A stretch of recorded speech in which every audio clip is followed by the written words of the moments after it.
I looked at their roster, their starters, and they start to be freshmen.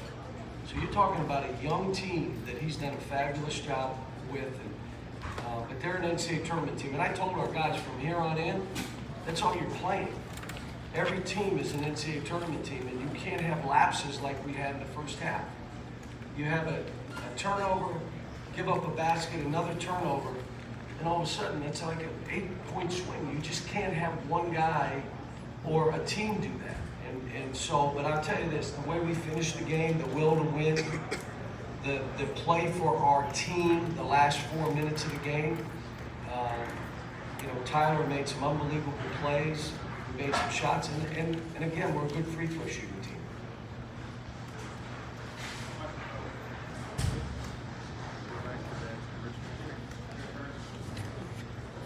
You mentioned Tyler.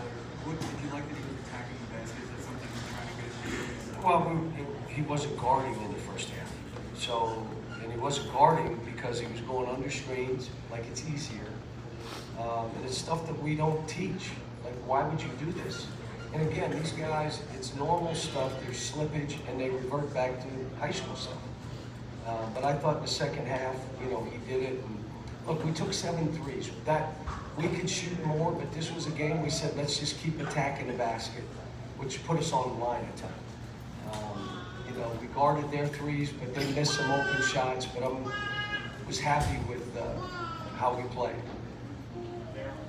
Every year in December, you always say it's December, I don't want my team looking like March.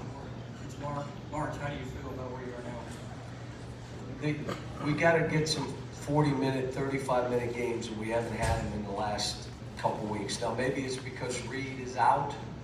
I know, do you guys know Reed Travis is on our team? You guys do know that, right? But, you stick him in there, and maybe that lapse doesn't happen. So hopefully in the tournament stuff, he'll be ready. The kids their families are in. We considered telling them we were going to let them go home for 2 days, today, tomorrow, Monday, and come back on Tuesday, like we do at Christmas. And you all know when I do that, my teams go and smash people after that because they're fresh, they're alive, Problem is, Reed didn't want to do it, PJ didn't want to do it, Tyler didn't want to do it. They didn't want to go back. They're like, look, just give us off, but if we want to do an individual work with the coaches, we'll do it. So their families are in town. I told them, stay at the hotels with the families. And they're having meals with their families. And this is, again, a young team that it's been long. I mean, it's been a fast season, but it's a long season. And I need their energy. I need them to be fresh mentally and physically, not tired. We try not to overwhelm them with video. We try not to overwhelm them with long practices, but we got to have energy. John, you've never been shy about not liking the SEC tournament, but possibly playing Tennessee on Saturday instead of Sunday. No, that's not what just happened. You have no idea what I thank these guys for. The most important thing that happened. Instead of playing at 9, we're playing at 6:30. I'm not the guy anymore that's like at 9 and 10 at night I'm dancing instead of moving. At that time, I'm a little tired. So I'm very happy that we're playing at 6. I can do this at 6 o'clock. 9 is a questionable time for me. Cal, this is senior day, obviously, but when you have a guy maybe like PJ, and I know decisions aren't made. You got a couple here that this may be their last game. I kind of mentioned it prior to. I was gonna say, do you tell those guys, hey, soak this in, look around, take an extra year? I didn't say that, but prior to the game, I said, guys, this is our last game in this building this year. And then I kind of let them know, looked around, like our last game in this building. And I think they understood that, whether it's PJ, we had a bunch of guys in there that are going to have opportunities to do what they choose to do. And that will be the end of it. I was happy for Johnny. Happy for his father. His father's missing the state championship game, not championship, but state playoff. And he's coaching on his phone. He's like coaching back. I said, what are you doing? He said, I couldn't miss this. So to see his son out there, and like I said, Joey, I coached at Pitt. I was an assistant there at the time when Joey was playing for Pitt, a heck of a player in his own right.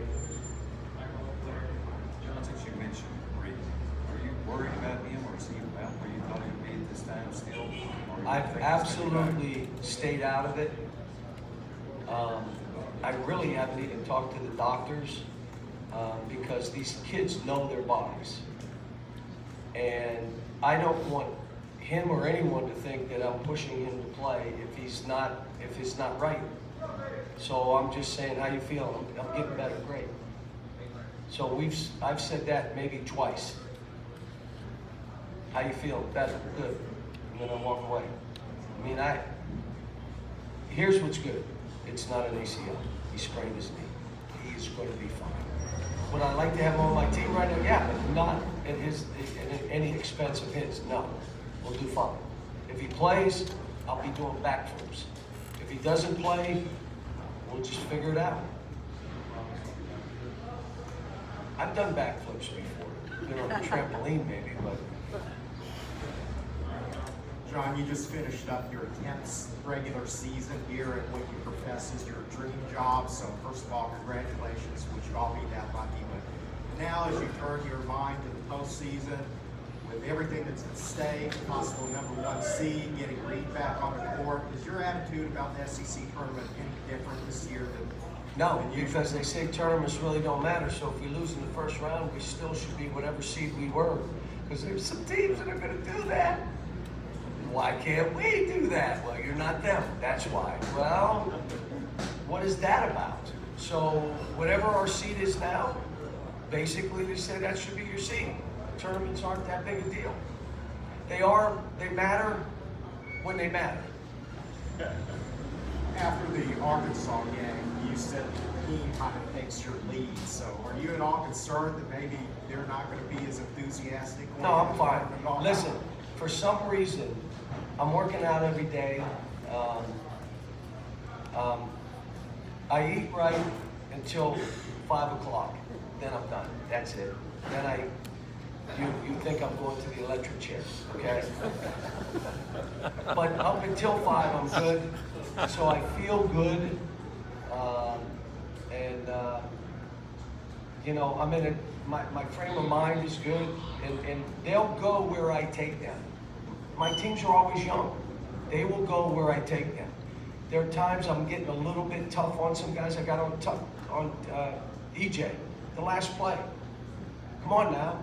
And then you miss that, fumble a ball, and then give up a dunk. No. If this is a real game and it's a 3-point game, we lose because of that. I can't accept that. You got to hold them accountable. Yet, how did he play today? Played good. Played good. How about Emmanuel quickly? Woo, he's not even the same player now. And so it's nice. And then what I told him prior to the game, you don't play up to the team you're playing. You're going to play to your training and the process. Just understand what we teach every single day, and you move to that versus trying to move to where they are, the opponent. We're just going to stay with that. So no, they'll be fine. But again, this thing is when it's one game, and none of us know.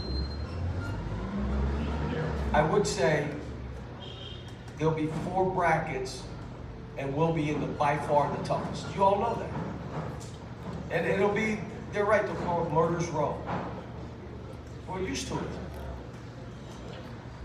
Is there anybody undefeated in this? Because that's who we play probably first game.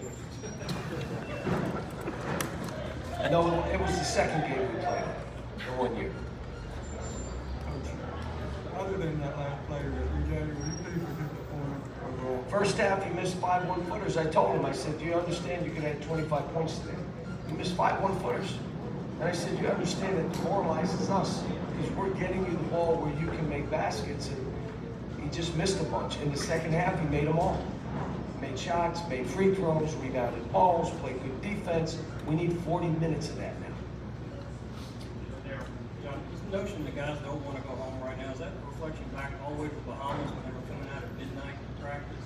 This is a different kind of group. What's that say about their collective personality? Yeah, this is a group, because of their mentalities, they pick the right school, which is, you know, we live here, we train here, and we go to class over here. And it's all, and I like to go in the gym at 11 o'clock. Well, you can't, there's volleyball in there. What? No, you can go in at 2 in the morning if you want, and you can take managers and go rebound. for you. So these guys are gym rats. They love being in the gym. They're curious. They want to get better. And really, that attitude has dragged a couple of players that normally wouldn't be that way to be that way. And now all of a sudden their skill set is going like that. And I say this, you know, how many teams in the country, as we speak, are improving right now? And I said, let's be one of those. There's not many. They could be holding on and let's finish this out, limping home, play one game good, play one game bad. Let's just try to just keep getting better for each weekend.